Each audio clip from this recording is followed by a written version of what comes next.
Hello mga ka-good vibes. Salamat sa Diyos ulit sa isa na namang pagkakataon. Kain tayo. Ito lang. Pipino, kamatis, at merong kalamansi at lalagyan natin ng konting toyo. Ayan.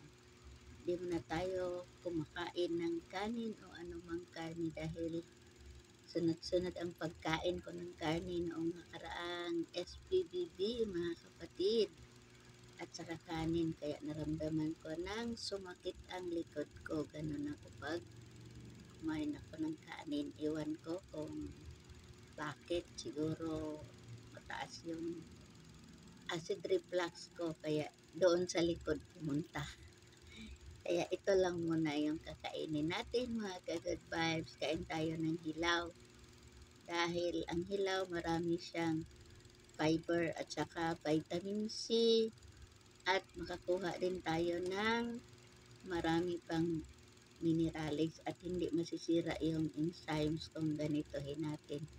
I-slice lang natin. Kain tayo mga ka-good vibes. Ganito lang.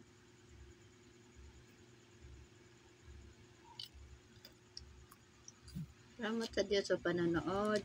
At lahat na nag-follow, nag-like at nag-comment sa kayong mga post. Ingatan mo po tayo palagi ng Diyos. Kain tayo.